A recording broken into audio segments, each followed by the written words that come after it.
It's been 13 years since Ninja Gaiden 3, and let's be honest, a new entry in the series has been long overdue. The Ninja Gaiden name used to mean something. It was the kind of game that chewed you up and spat you out, and regardless you'd still come back for more. Now though, Ninja Gaiden 4 has arrived, and it needs its own DevilNeverCry is back moment. But does it deliver? Forgive the DMC reference there, old habits die hard I guess, but for reference, during my time with Ninja Gaiden 4, I played on the base PlayStation 5 in performance mode, targeting 60 FPS, and I'm quite happy to say that this is still the breakneck-paced, no-holds-barred action bonanza that most of you remember. It's the kind of game that will push even the most grizzled veterans of the action genre to their limits, and don't even get me started on Master Ninja mode. It's still an absolute brick wall which is sure to have you squirming as you throw your controller in frustration. Well, maybe not throw your controller, especially not in this economy, right? What's refreshing this time around is that Ninja Gaiden 4 feels a little bit like a new start, a clean slate entirely, with a new protagonist, a new story, and an approach that doesn't necessarily require you to know all about Ryu Hayabusa and the previous Ninja Gaiden games. And that honestly is a bit of a point of contention, specifically amongst die-hard Ninja Gaiden fans, but that aside, let's start with the story. No, not that plot. I mean the actual plot. Enter Yakumo, a young ninja from the Raven clan who are rivals to the legendary Hayabusa clan that we know and love, and more importantly, a direct descendant of the Dark Dragon itself.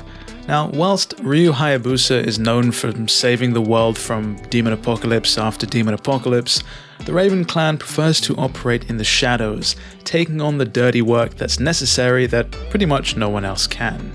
The story here almost starts in medias res. The Dark Dragon has been defeated, but not destroyed. Its corpse, its bones remain, ever a reminder of Ryu Hayabusa's technical failure.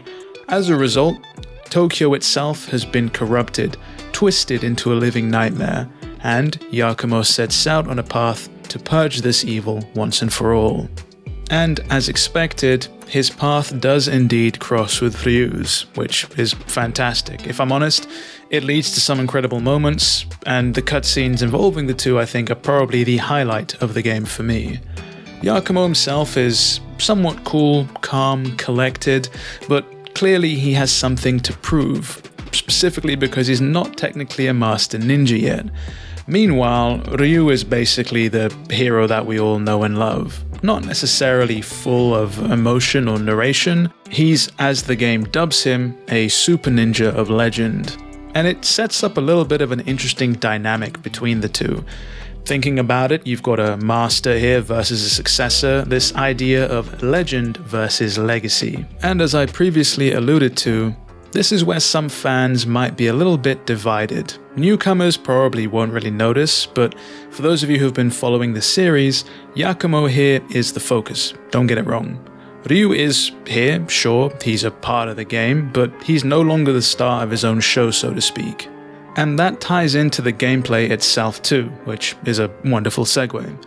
Gameplay-wise, you'll pretty much be controlling Yakumo for roughly 80% of the campaign, across 19 chapters that take you from the neon glow of a broken Tokyo to lush forests, the underworld itself, and of course those typical sewers. And you'll be fighting pretty much everything from soldiers and fiends to demons and monstrosities that pretty much never seem to end. Combat here, as expected for Ninja Gaiden, is relentless.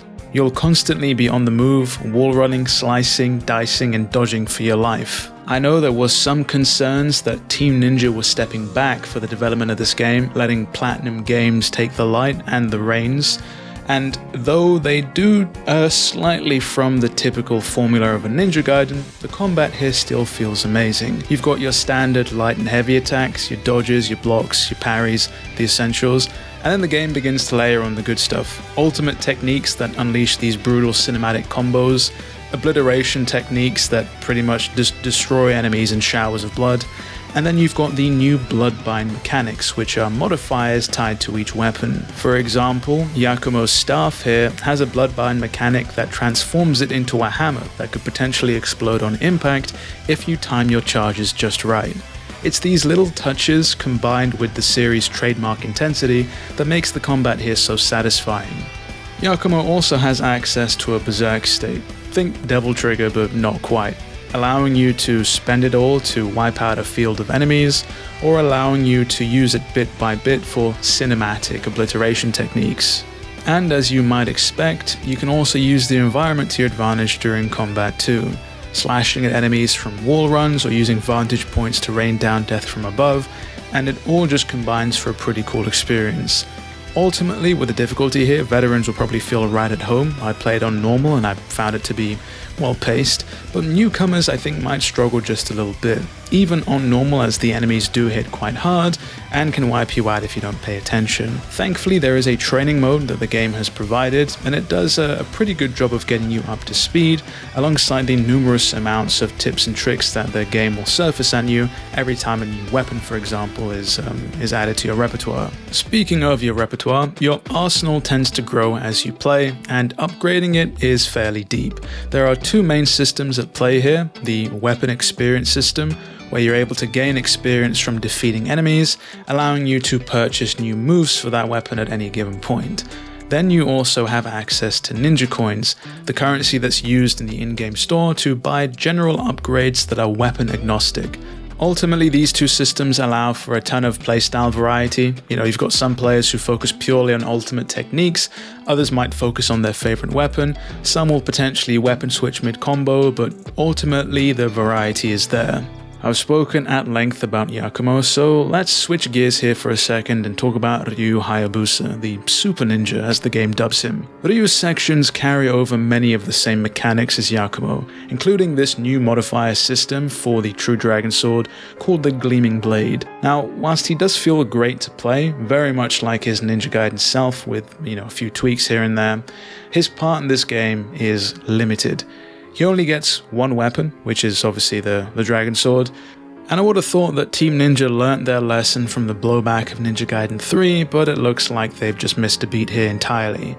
Not only that, but his chapters involve a lot of backtracking through Yakumo's levels, very much like DevilNeverCry 4, and just the mess that campaign was. Now granted, they are truncated, so it's not like you're spending ages going through levels you've already played, but it definitely feels like they've missed an opportunity here. I would have loved to have seen new environments that, Ryu traversed, and just more depth to his gameplay overall with additional weapons.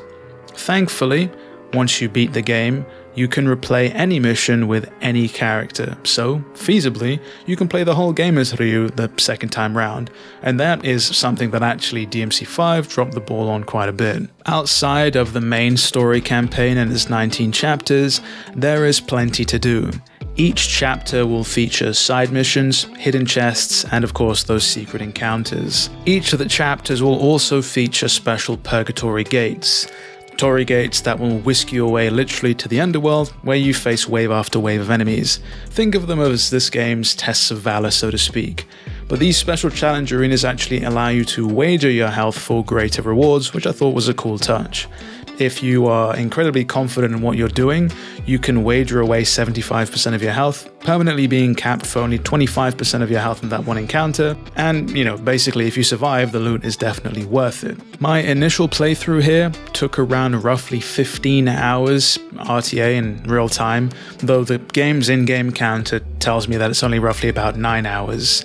Despite the uneven focus here between Yakumo and Ryu though, the pacing did feel quite solid.